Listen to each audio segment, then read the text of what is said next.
Welcome to Spiii Radio with your host, Guru Nostra. The following information presented is the opinion of the speakers, but not necessarily the opinion of the TerraJet network.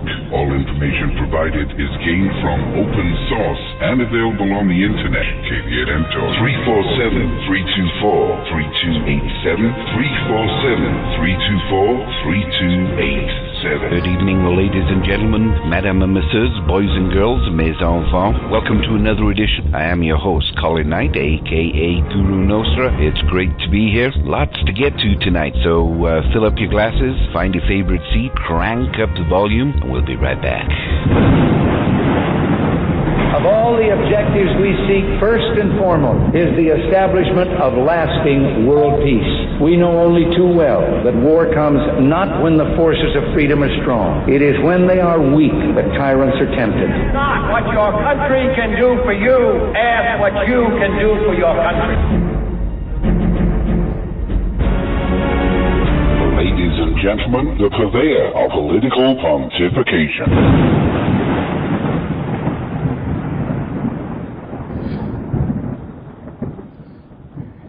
And good evening, everyone. Glad you could make it tonight. It is Thursday, August the 21st, 2014, 7 p.m. Pacific, 8 p.m. Mountain, 10 p.m. East Coast, 4 a.m. in London, England, and of course 5 a.m. in Israel and Gaza. It is 12 degrees Celsius in Calgary. That's low 50s for our Fahrenheit or Imperial friends. Our ongoing report of issues from around the world, reviewing news and events which perpetuate the erosion of freedom around the world. And tonight's episode is entitled, Unleash the Dogs of War. We hope you will choose to participate and engage in the conversation either by phone, if you're listening live, 347-324-3287, or if you're picking up the show via archive at a later date, you can always email me with your comments or your opinions, vocr2012@gmail.com. And if you call tonight, remember, I only ask for your first name and geographical location, so you shall remain anonymous. Special thanks to all who have made contact and offered their support for what we do. Without the Spiii audience, operatives and readers, and the private link information you supply, we would not be able to bring you our weekly overview of world events in such a qualified format as we do. Spiii Radio broadcasts worldwide on the Blog Talk Radio service, and archive repeats on a number of repeater services throughout North America and Europe, including the YouTube archives under VOCR Radio. We transmit throughout North America live and throughout Europe live and beyond. We remind you that our daily Spiii Gazette provides news and views which mainstream media either refuse or cannot report, links and stories from around the world, and we invite you to check it out daily. Spiii Gazette, that's SPII Gazette, one word, .blogspot.com. Special shout-outs tonight to the Scottish lass. Pleasure seeing you again. Pleased you weathered the freak wind and rainstorms while you communed with nature. Pleased you found downtime.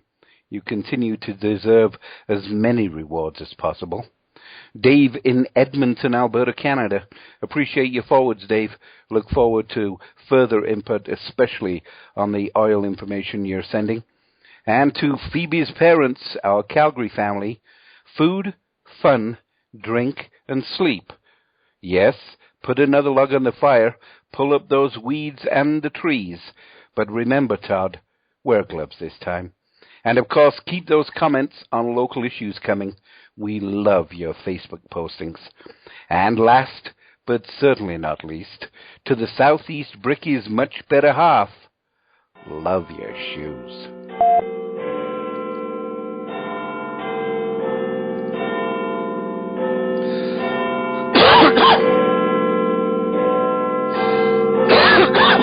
And now, a weekly opinion from Guru Says.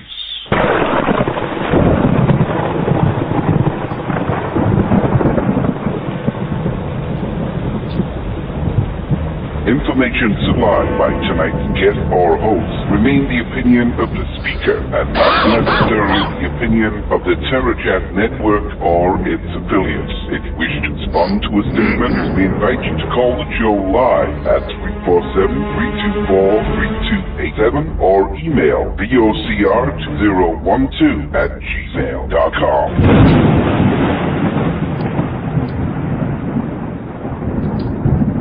As we air tonight, throughout the world, our free societies are under attack from nefarious forces bent on destroying peace around the world. From Missouri to the Middle East, Europe to the Balkans, China to Australia, agent provocateurs are in place, agitating the masses and creating hate and discontent where there was not. Some say that ISIS operatives and terror cells are now present in North America, awaiting orders to begin terrorist attacks and create as much mayhem as possible. In Ferguson, Missouri, factions such as Black Panthers, Chicago Communists, the KKK, the Nation of Islam, all whipping up the masses, throwing Molotov cocktails and rocks at the police forces, while black activists such as Al Sharpton, Jesse Jackson, and the Black Panthers perpetuate black-on-white hate, calling for the prosecution of a police officer without any understanding of the actions taken by the 6'4", 340-pound thug who was fleeing from a theft with assault on a local storekeeper.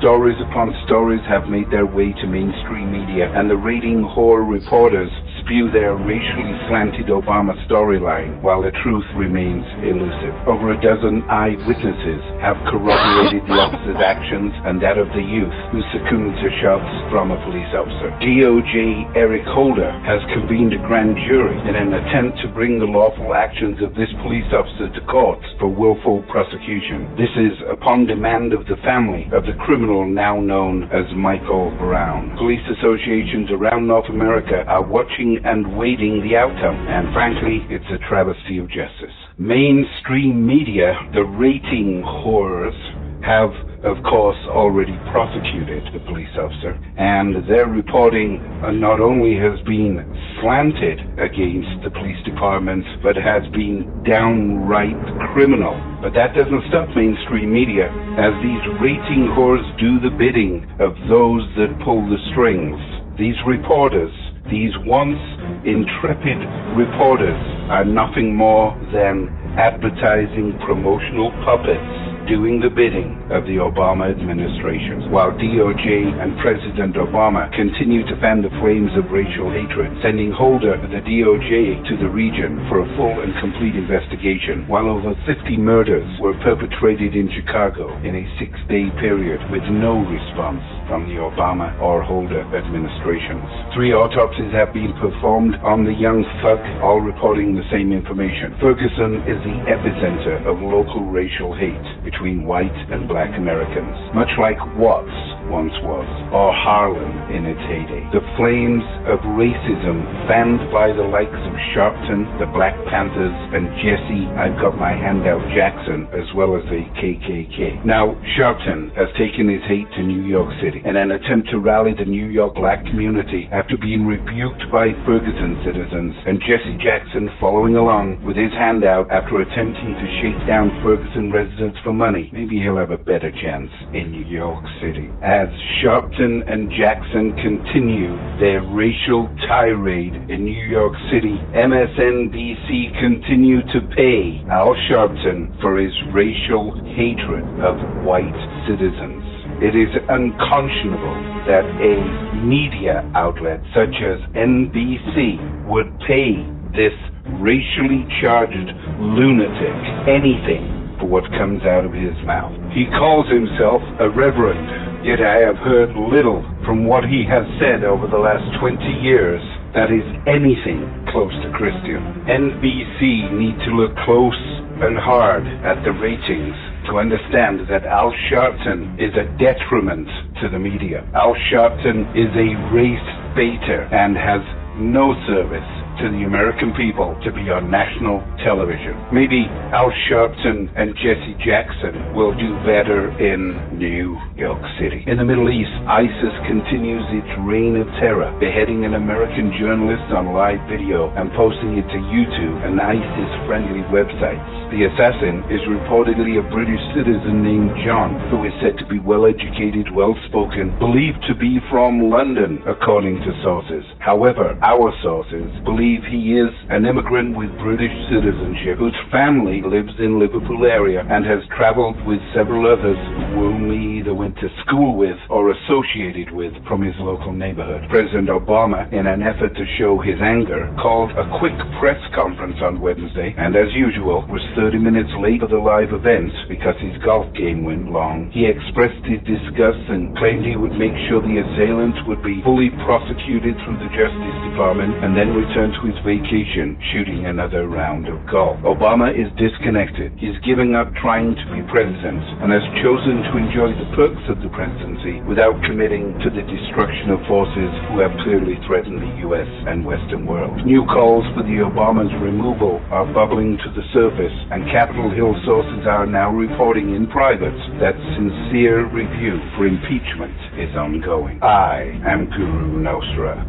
347-324-3287, 347-324-3287.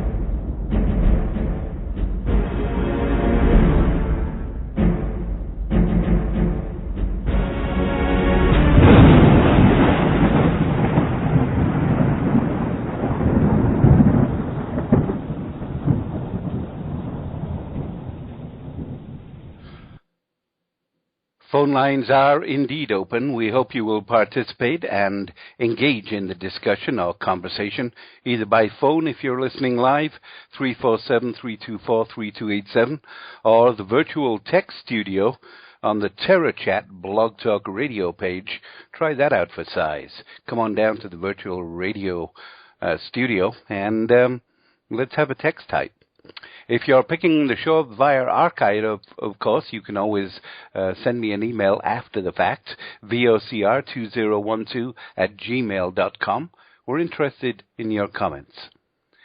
As we look around the world at the carnage being created by various evil factions, and we look towards our political leaders for some kind of guidance, the slaughter of Christians in the Middle East should bring outrage, but it hasn't.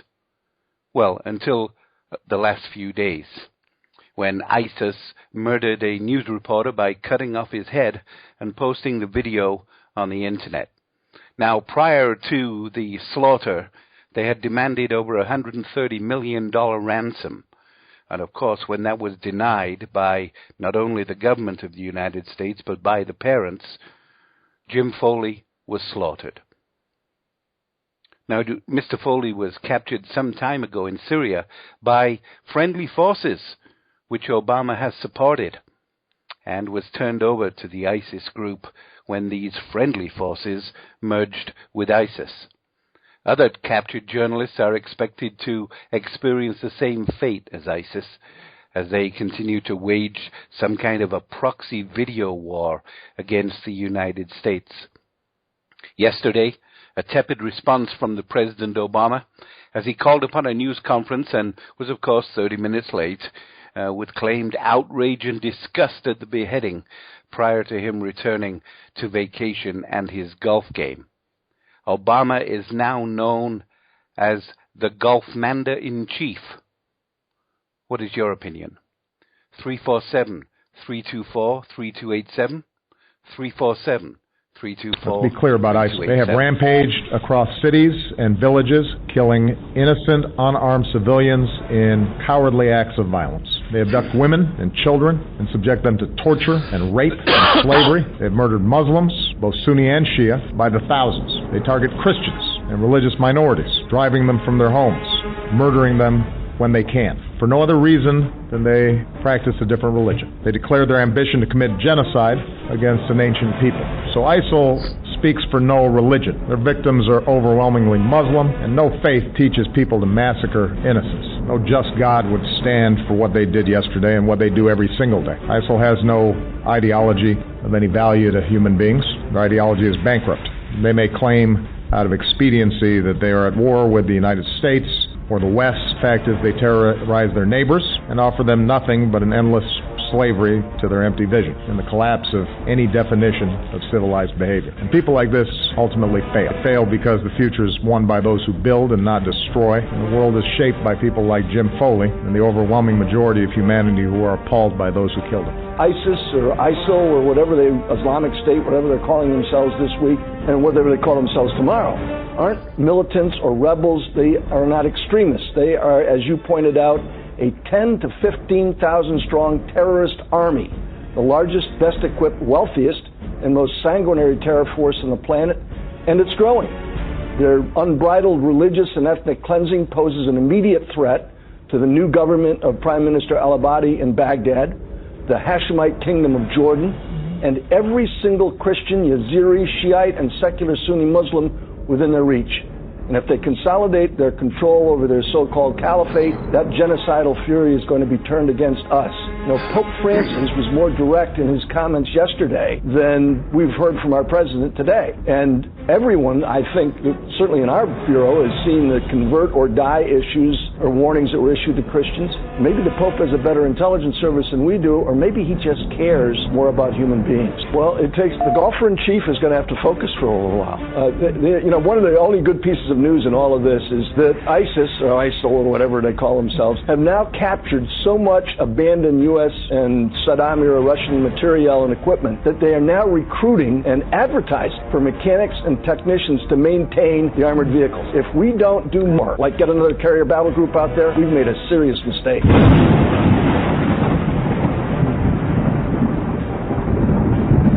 347-324-3287, 347-324-3287.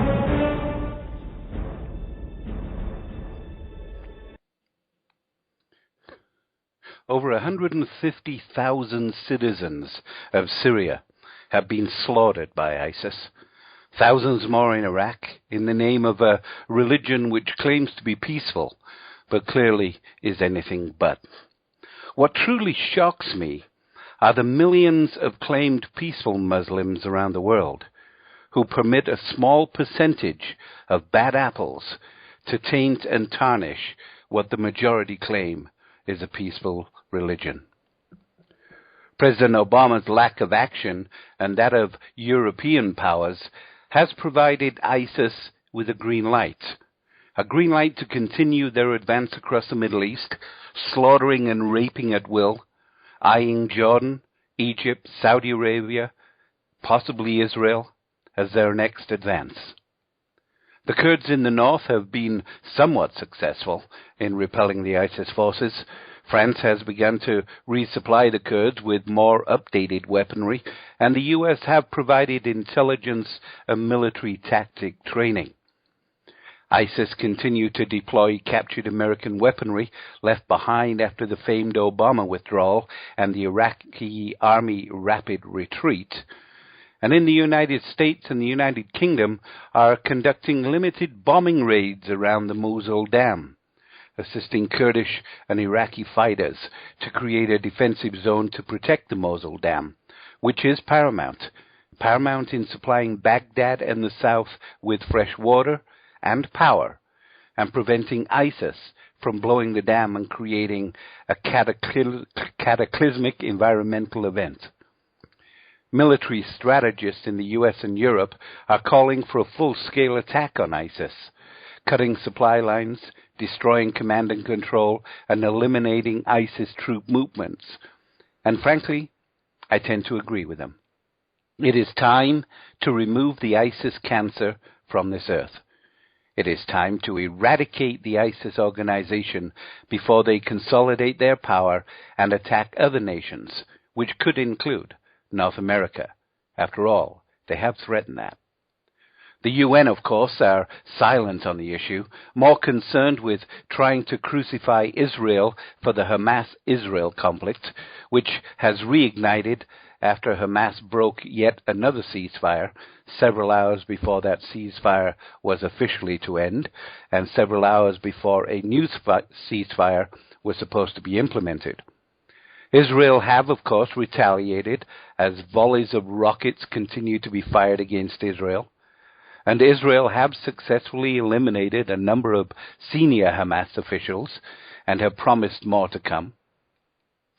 You see, Israel are no longer interested in further peace talks, regardless of what the UN think, after it has been shown time after time that Hamas are not serious about peace and most certainly cannot be trusted. Israel shall now finish the job and eliminate Hamas's ability to wage hostilities against Israel, regardless of UN condemnation. So, the question is, do you support Israel or do you support Hamas? Pretty easy question. Should be easy to answer, should it not? 347-324-3287, 347-324-3287.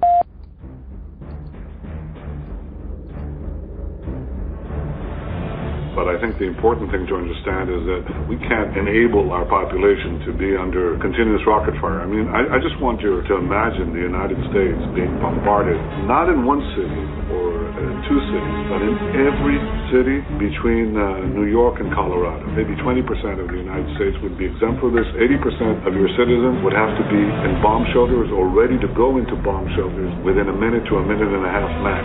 You can't, no country can accept that. We can't accept that. And we'll take the necessary action to stop it. That Hamas does not care about the lives of Palestinians, does not care about the lives of Israelis or Americans. They don't care about their own lives. They consider dying for the sake of their ideology a way of worship. And how can you continue in that society? Well, Hamas is not seeking coexistence and compromise. Hamas is seeking conquest and taking over. And by the way, Israel, the destruction of the state of Israel is not Hamas' final destination. Hamas' final destination is building the Islamic Khilafah, which means an Islamic state on the rubble of every other civilization. These are the ultimate goals of the movement.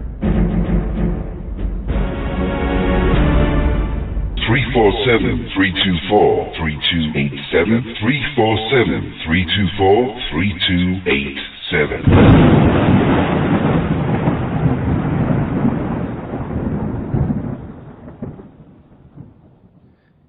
And in the U.S., Ferguson, Missouri, mainstream media, who have bled dry the story of the young black 6'4", 340-pound thug who attacked a police officer and paid with his life.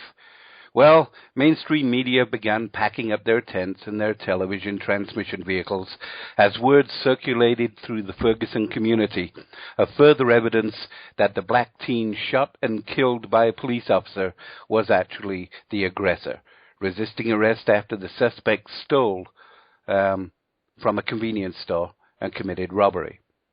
During daylight hours, Wednesday and Thursday, the streets of Ferguson were open to normal traffic and business throughout the city, and they were active, with protesters in the street numbering fewer than 50, and in the evening moving up to somewhere near 200. Funnily enough, of the 173 that have been arrested during the 9-day blitz, only 7 of them actually lived in Ferguson. Wednesday in Ferguson, the buzz was about a Facebook posting by local radio station 100.7 FM, claiming the officer in the August the 9th shooting, Darren Wilson, would not be indicted because key witnesses said the 18-year-old Michael Brown attacked the officer and attempted to take away his gun. Fox News reported Wilson suffered severe facial injuries, including an eye socket fracture, and was nearly beaten unconscious by Brown moments before firing his gun. Wednesday night, nevertheless, the Department of Homeland Security issued a bulletin warning that the hacktivists group, the Anonymous, was planning nationwide protests on Thursday against the Ferguson police shooting.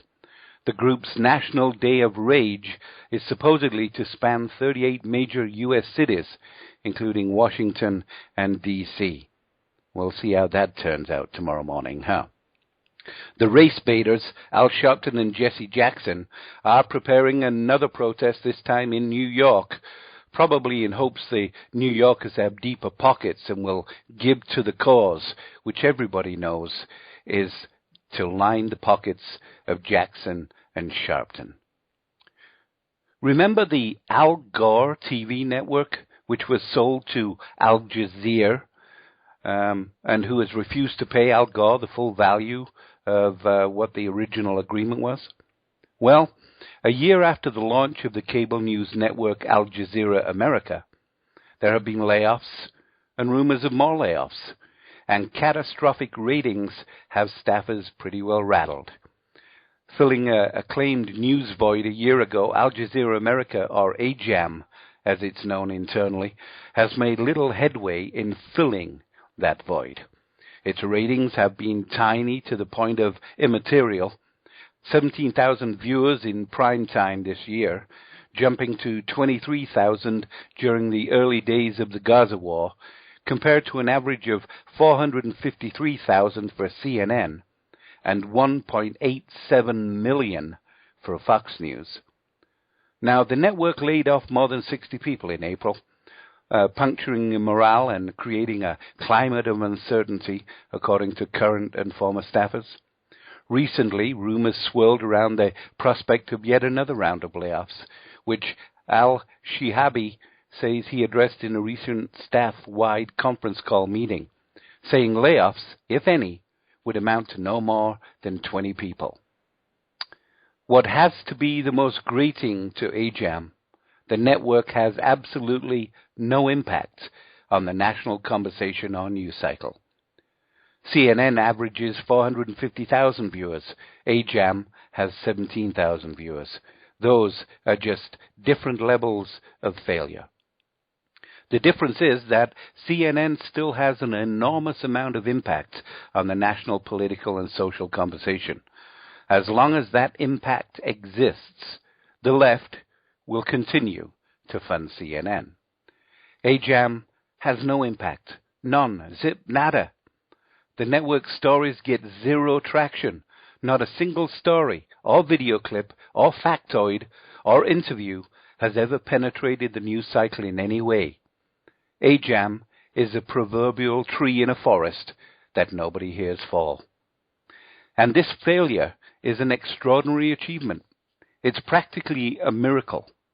You see, there are individuals sitting at home in their pajamas who started blogs less than a year ago and have done what AJAM can't with 800 staffers. Hundreds of millions of dollars and access to tens of million households, yet they failed. Blogs such as Spiii Gazette have penetrated the news. We have readership and followers and independent contributors from around the world. And we are small in comparison to other news reporting blogs like Western Journal, WND, Conservative Post, and the likes. It's bizarre. But yet, millions of dollars continue to be poured in to Al Jazeera in hopes that somehow, they are going to be able to. This is VOCR, the voice of the Canadian Rockies on LottoRadio.com in association with Spiii Gazette and the TerraJam Radio Network. But I'm going to ask you some questions, and if you can't answer these questions, then I'll leave you to draw whatever conclusion you want to draw about whether or not the media has provided sufficient oversight. Can you tell me why Chris Stevens was in Benghazi the night that he was killed? Do you know? Does it bother you whether or not you know why Chris Stevens was in Benghazi? Do you know why we were the last flag flying in Benghazi after the British had left and the Red Cross had been bombed? Do you know why requests for additional security were denied? Do you know why an ambassador asking for more security days and weeks before he was murdered and those requests went unheeded? Do you know the answer to why those requests went unheeded? Do you know why no assets were deployed during the siege? And I've heard the explanation, which defies logic, frankly, that we couldn't have gotten there in time, but you know they didn't know when it was going to end. So how can you possibly cite that as an excuse? Do you know whether the president called any of our allies and said, can you help? We have men under attack. Can you answer that? Do any of you know why Susan Rice was picked? The Secretary of State did not go. She says she doesn't like Sunday talk shows. That's the only media venue she does not like, if that's true. Why was Susan Rice on the 5 Sunday talk shows? Do you know the origin of this mythology, that it was spawned as a spontaneous reaction to a video? Do you know where that started? Do you know how we got from no evidence of that to that being the official position of the administration? In conclusion, Congress is supposed to provide oversight. The voters are supposed to provide oversight, and you are supposed to provide oversight. That's why you have special liberties, and that's why you have special protections. I am not surprised that the President of the United States called this a phony scandal. I'm not surprised that Secretary Clinton asked, what difference does it make? I'm not even surprised that Jay Carney said Benghazi happened a long time ago. I'm just surprised at how many people bought it. 347-324-3287. 347-324-3287. Ah, yes, Benghazi. It's bubbling up again. Trey Gowdy is getting ready for another round of special investigations. That one's going to be exciting. In the Ukraine, Putin's players continue to resist military actions of the Ukraine government. Dozens dead, citizens fleeing the conflict. Ukraine officially cleared and accepted the Russian aid convoy sent by Russia, on the condition that the International Red Cross are the ones that do the distribution. Putin continues to spout his rhetoric, claiming he is not directly involved with the conflict, while Russian military remain amassed on the border, and Ukraine separatists continue to get training in the Russian camps along that border.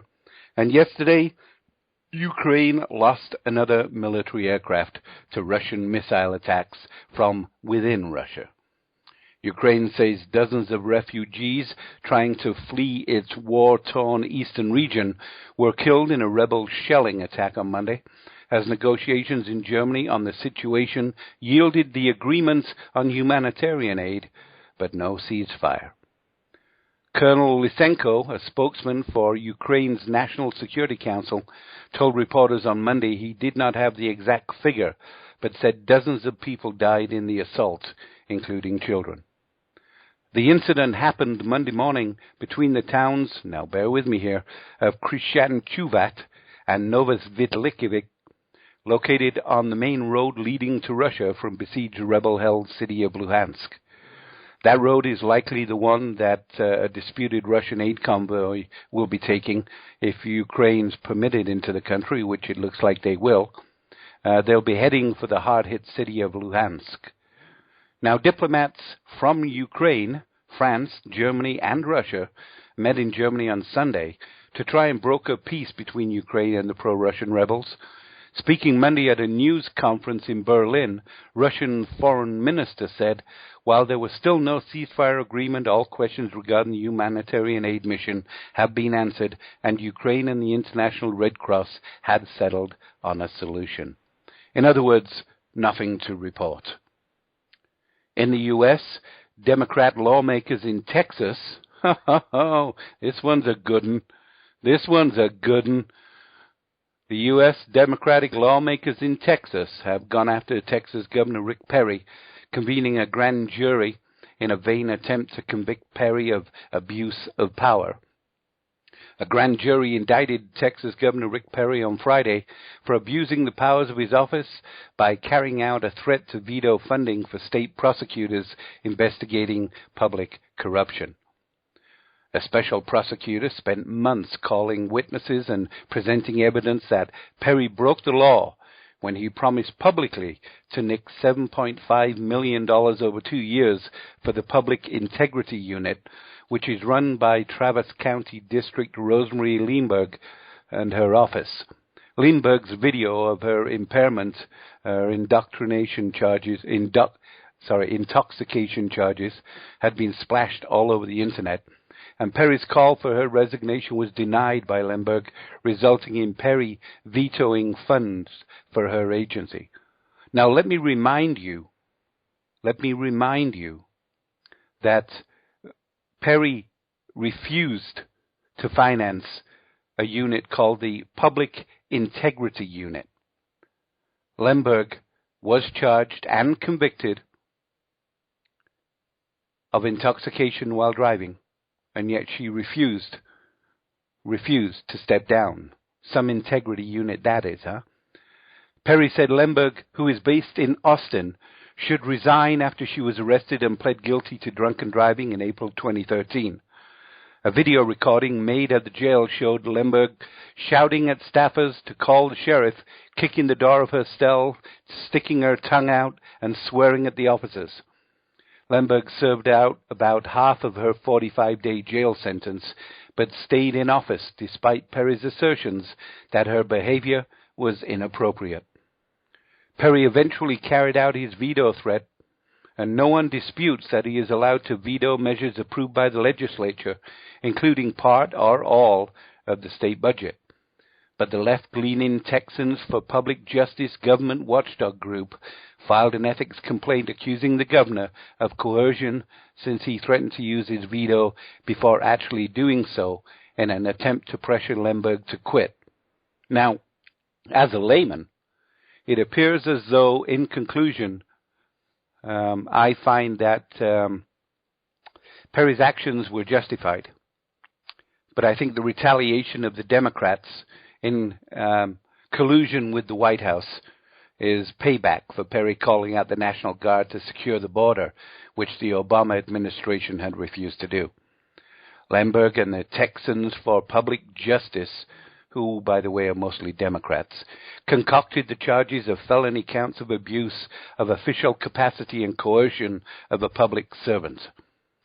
Perry has, of course, stated he will fight the accusations with the full force of the law and penalize those who brought frivolous charges against him. Meanwhile, Travis County District Rosemary Lemberg remains employed. Can you believe that?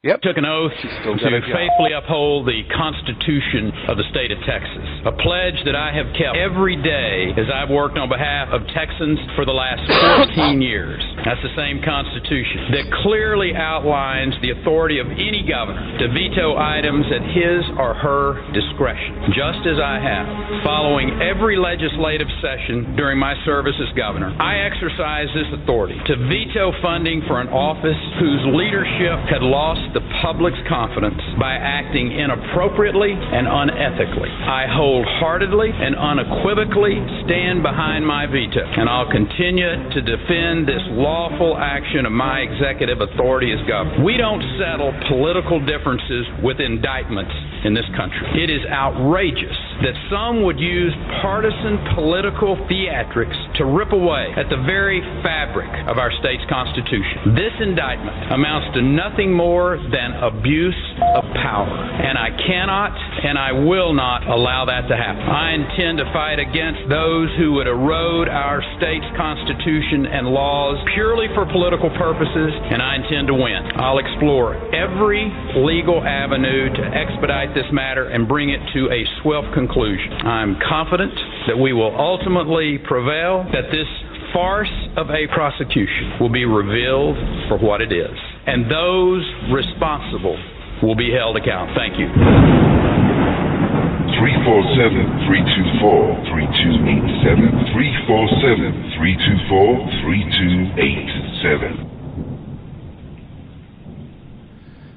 Now, with so much going on in the U.S. and around the world, we can tend to temporarily forget some of the scandals, which is understandable being as to how there are so many issues with the Obama administration. It can almost be overwhelming, to say the least. But I can say this, you can all rest assured that Trey Gowdy is working full force on the Benghazi investigation. While Obama vacations, golfs, and parties like a rock star, and the others in Washington take their vacations, Trey Gowdy is building his team, gathering information, and thoroughly preparing for the upcoming hearings. The latest addition to the team is retired three-star General Lieutenant General Dana Chipman. He's 55 years old. He attended West Point and received his law degree from Stanford Law School in 1986. He also holds a Master of Science degree in Strategic Studies, and he will serve as Chief Counsel of the Select Committee. Yes, the Benghazi scandal is very much alive, although Clinton and Obama wish it wasn't. Trey Gowdy is an experienced prosecutor and is tenacious in his search for truth and justice for those who died in Benghazi while Obama slept and was out of communication with anyone for over 9 hours. Speculation as to who or what he was doing continues to pepper its way across the internet, and if Trey Gowdy's reputation is anything to go by, he will get the answers, and heads will roll. Then, of course, we still have the IRS scandal ongoing, as well as the Fast and Furious debacle. But hidden away are more scandals on Holder's watch, which have shown many that Holder is nothing more than a socialist activist with DOJ presidential power, and no care or concern for the American Constitution. For instance, how about this? Here's a list of the scandals that's in Holder's basket. Discriminatory hiring practices, the Fort Hood incident, AP surveillance, DOJ secretly targets Fox News reporter James Rosen, the Mark Rich pardon. Remember that from the Billy Clinton days? Mark Rich the millionaire. How about this? The Weather Underground pardons.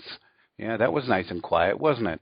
Holder's DOJ threatens free speech, hostility towards conservatives, opposition to the Second Amendment rights, treatment of terrorists as criminal defendants instead of enemy combatants. How about the Arizona immigration law, or the new Black Panther intimidation, or the opposition to voter ID laws, or Holder purging any references to radical Islam, and of course my favorite, the Islamist outreach. Now, I would not be surprised if Holder isn't charged with some form of conspiracy, along with his boss Obama, after the November Senate elections, when the Democrats tend to lose control of the Senate and the Republicans wrestle control from the Obama machine. Obama has already checked out as a president. That is obvious. He golfs while the world burns. Here's an interesting story. Slips under the wire. Nobody wants to talk about it. Quick blurb on TV. Move on to the next issue. The Bank of America has agreed to pay a record $16.7 billion to U.S. authorities for misleading investors about the quality of loans it sold.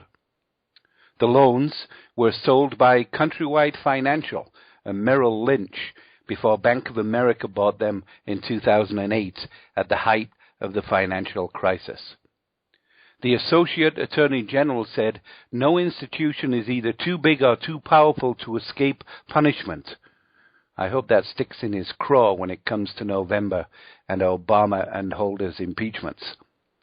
The settlement will cut the bank's third quarter profits by $5.3 billion. Pay attention to that statement. The settlement will cut the bank's third quarter profits by $5.3 billion. But they still make profits. And that's in a quarter. Bank of America will pay a total of $9.65 billion in cash and provide consumer relief worth about $7 billion, much of which will go towards homeowners struggling with their mortgages. U.S. Attorney General Eric Holder says the deal is a historic step forward. The cash component consists of $5 billion civil penalty, which goes to the government, by the way, and $4.63 billion in compensation payments to the stakeholders. The government get $5 billion out of the deal, more than anybody else, in penalties. Into the coffers it goes, something more for Obama to spend that isn't there. The case centered on Countrywide Financial, the biggest lender at the time of the crisis, and Merrill Lynch selling mortgage loans to investors but not explaining the full extent of the risk involved. Tony West, the Associate Attorney General, explained, "It's kind of like going to your neighborhood grocery store to buy milk advertised as fresh, only to discover that store employees knew the milk you were buying had been left out on the loading dock unrefrigerated the entire day before, yet they never told you. And just like you might be in for an unpleasant surprise when you get home and poured yourself a glass of milk, investors, such as public pension funds and federally insured financial institutions, were unpleasantly met with billions of dollars in losses when those securities investments soured." Brian Moynihan, chief executive of the bank, said, "We believe this settlement, which resolves significant remaining mortgage-related exposures, is in the best interest of our shareholders and allows us to continue to focus on the future." In other words, business as usual, nothing changes, slap on the wrist, pay your penalties, move on, and take more quarterly profits than they've ever done before. The exchange of 5 senior Taliban commanders held at Guantanamo Bay for U.S. soldiers held captive by the Taliban violated the law, an independent U.S. government watchdog agency has said.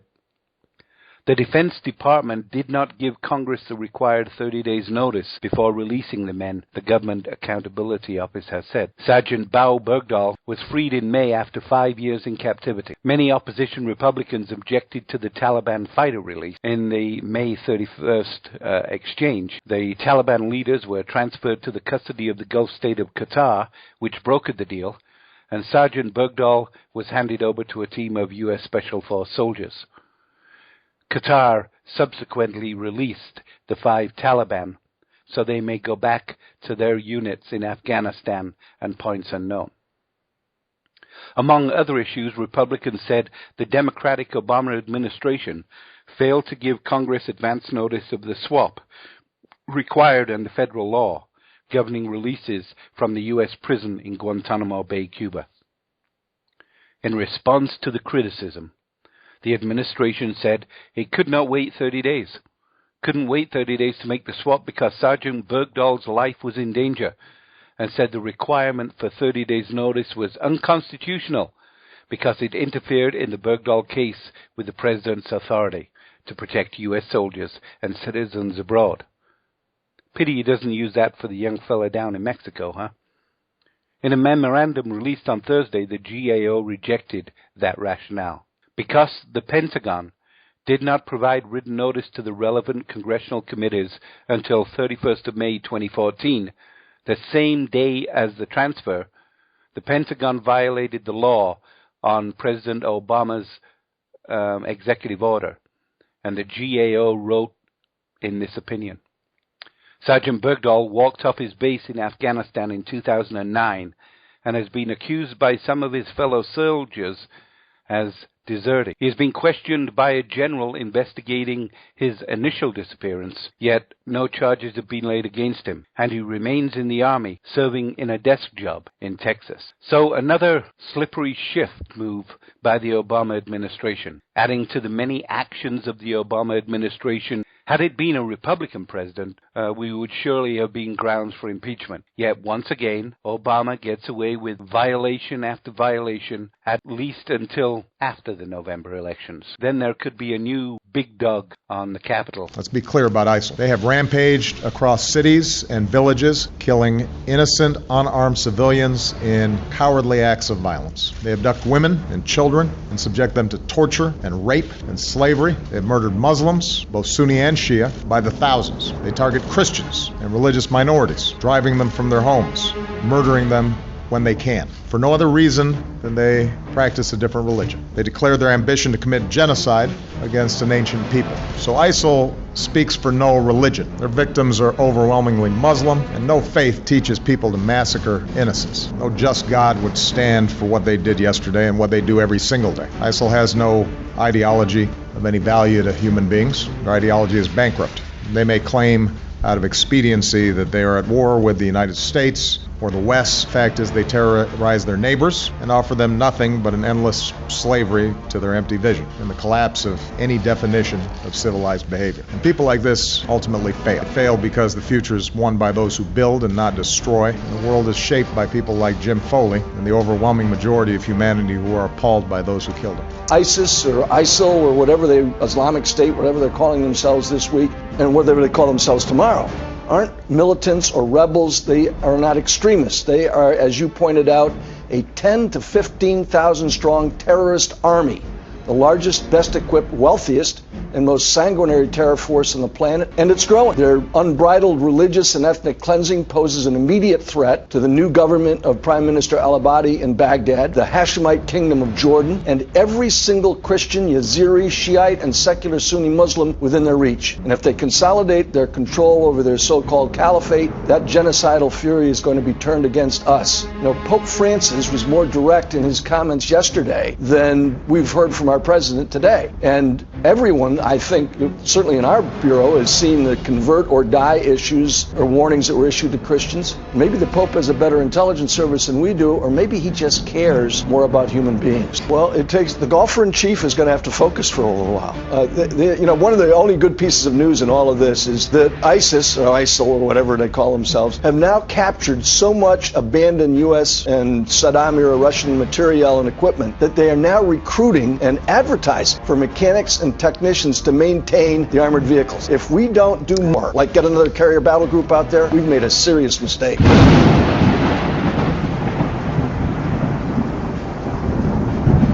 347-324-3287, 347-324-3287. Mr. Speaker, I thought nothing this president could ever say or do would surprise me anymore. But this flushed and breathless rush to embrace terrorists launching rockets at Israeli children is an unprecedented act of cowardice and betrayal. Susan Rice was prepped to say the so-called protests were rooted in an internet video so as not to show a broader failure of policy. Now, we've impeached a president for lying about sex with an intern. A president has resigned in the face of certain impeachment for covering up a burglary. Why wouldn't we impeach this president for not protecting and defending Americans in the bloodbath known as Benghazi? Josh, you've had Attorney General Eric Holder came out and he said that the inflow of Westerners into the civil war in Syria is, quote, the most frightening thing, more frightening than anything I have seen as Attorney General. You had the foreign policy experts in the Wall Street Journal talk about how this is instability not seen since the 1970s. Basically an all-out war, what's looking like an all-out war in Israel and the Palestinian territories. You see the situation with terrorist group taking over vast territory in Iraq and in Syria. You see Russian aggression in Ukraine. You see concerns about Chinese aggression in the South China Sea. It doesn't seem like a time to be touting tranquility on the international scene. I mean, do you think the president's foreign policy bears any responsibility for any of this, or there's anything that he can do about any of this?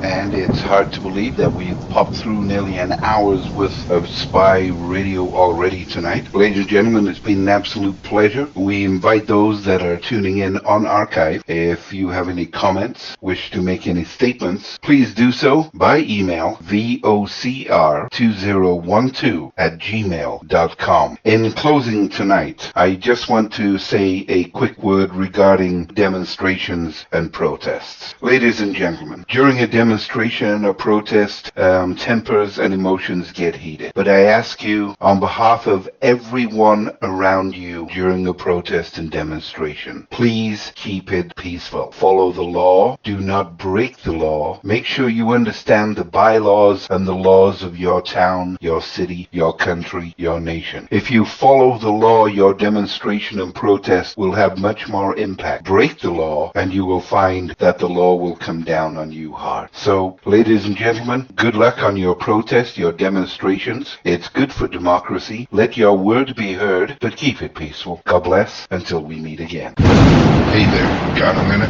We all have busy lives, and sometimes we forget the small things in life that make many people happy. We work hard and we earn a great deal of money, or we hope to, and we spend a great deal of money. And yet there are those in our world who have no money to spend. There are those in this world that are fighting for survival as we speak. Give a moment to think of those people. Do what you can as a good human being. Do what you can to help their world be a little brighter. Good night, and we'll catch you back here on the next edition.